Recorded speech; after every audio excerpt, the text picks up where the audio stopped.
we cannot be stuck in definitions.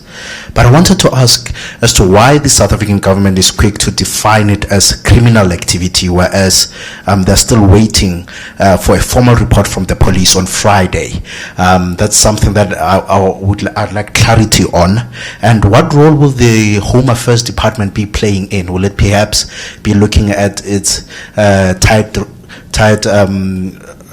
rules at the borders if the people who are here are indeed documented and so on and so forth? Just want to check that. Thanks. My name is Johnny Muteba. I'm from the Pan-African Chamber of Commerce. I think something that the ambassador from the DRC mentioned earlier on was that we don't want to be sitting here in 2020 dealing basically with the same issue. I remember that we had an engagement with President Zuma. This was in 2015. Basically the same thing. I think there's no plan. There has not been a plan. 2008, xenophobic attacks happened. People died. It was denied then that this actually was not xenophobic, it was not Afrophobic, whatever we decide to call it. 2015, we saw people. The same thing happened around January or whereabouts. We met with the president. This was about, I think, April, if I'm not mistaken. I think people tend to react more than actually have a plan. So when the decisions are made, when the interministerial committee was set up that time, 4 years ago, resolutions were made. A plan like this one that you guys are planning to put on Friday was also put in place.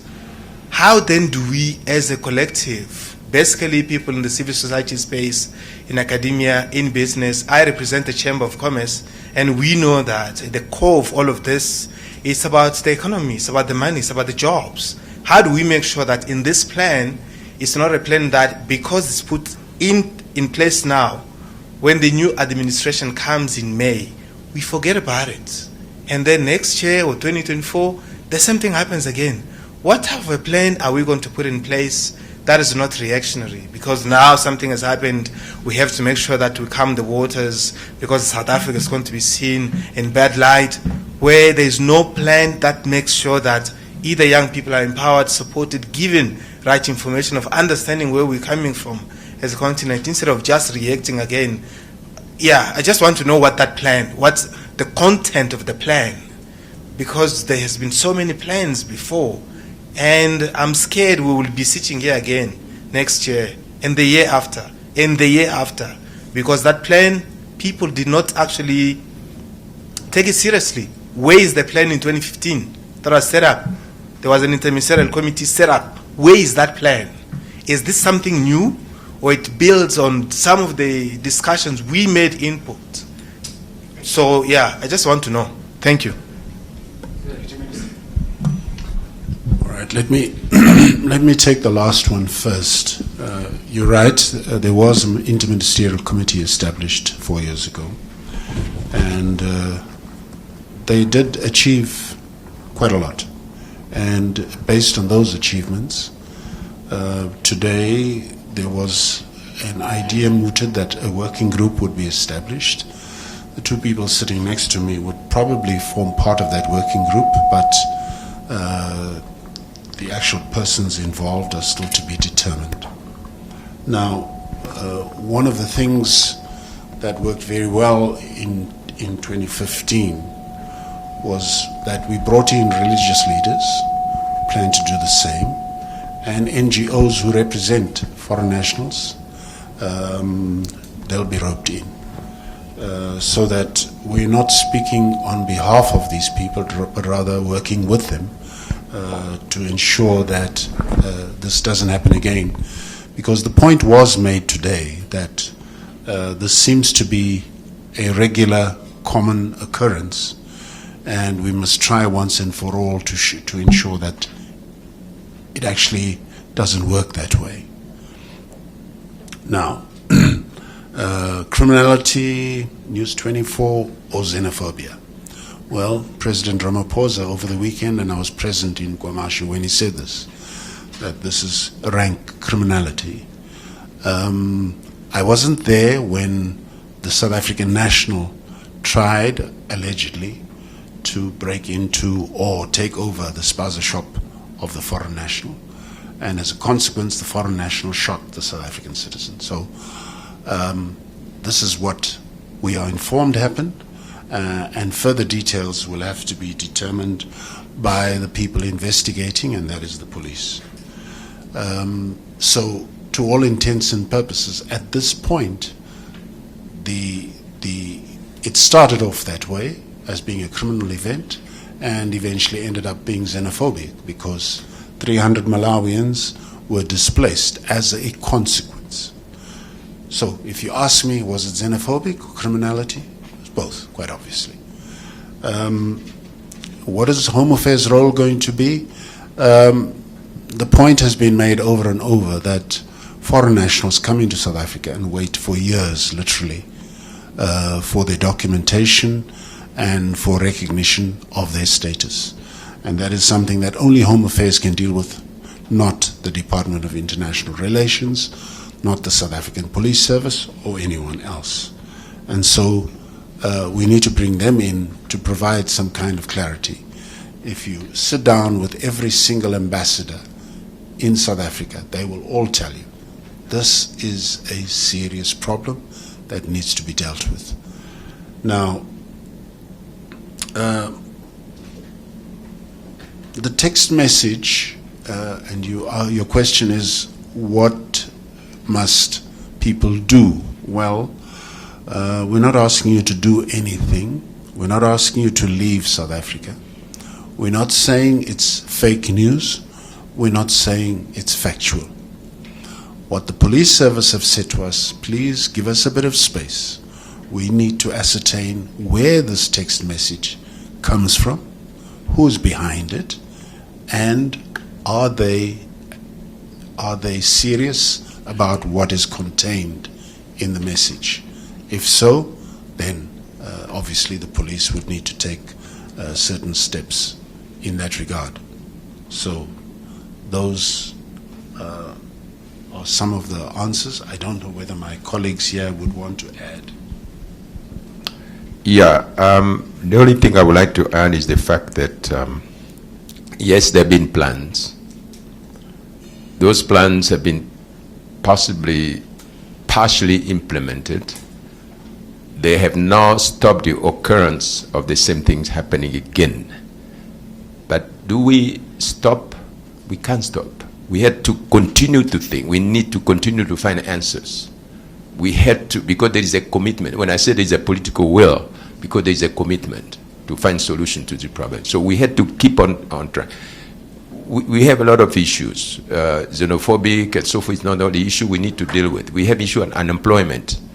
Can we stop seeking ways to find jobs for people just because the previous plans didn't work? No, you continue until you find the answers.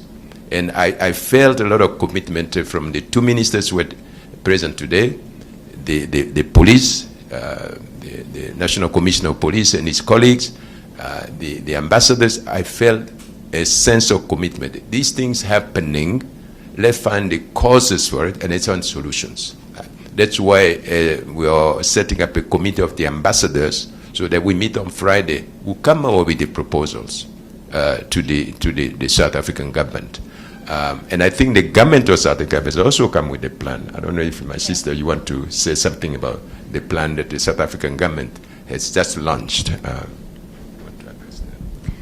Thank you. I think from my part, from the United Nations, as usual, when something like this happens, the United Nations goes to the site and tries to provide the support required. And IOM, together with other UN agencies, were present there and they looked at the situation. But one thing that is very comforting for us is the fact that the mayor was so forthcoming and so human and so understanding with the situation and worked together with the United Nations in trying to bring a solution to the whole issues. It was in a way a multi-sector, multi-stakeholder mission that was there. So according to the IOM CITREP, there are some that wanted to go back to their country, and they're being supported by IOM. The minister today said that there is no need for the Malawians to go back. we have to find a solution so that there is a peaceful, cohesive, being together, as Africans and having some kind of arrangements with the host community. But on the plan, I think the question came in 2015. We were involved in the stakeholders' discussions. I think it's the same discussion. It was a multi-stakeholder discussion that the Department of Justice undertook, and it's an interministerial committee, but also stakeholders like civil society, business community. And now, today, as we talk, there is a national action plan that was launched, just ironically, the eve of this event. On the 25th, it was launched, and the 26th, there was this problem. This plan, from our point of view, we've looked at it, has a very comprehensive implementation plan. Now, with us in Africa, the problem is always implementation. And that's where we should be concerned. The plan is comprehensive. It's a national action plan against racism, against xenophobia, against discrimination, against gender-based violence, name it. It's a very comprehensive one, and with detailed implementation plan. And what I would urge you, meaning civil society organizations, the business community, and the media, is now to monitor the progress of the implementation of this plan. Like the minister said this morning, a plan that is shelved is nothing. But the plan should be implemented. And your role should be really to be the watchdog, to monitor, to ask. First of all, to get also hold of this national action plan. It's a national action plan. It's yours, it's ours, it's the government's. We have to assume our responsibilities and make sure that this plan is implemented so that next year we don't come together and talk about the same thing again and again and again. And you have spent 1 year in developing, formulating this plan. Let's implement it. And let's implement it together. Thank you. Brings us to the end of this media briefing. Thank you very much. Unfortunately, my brother, the principals have to rush somewhere. I really apologize. Thank you so much, Deputy Minister and members of the media. Thank you.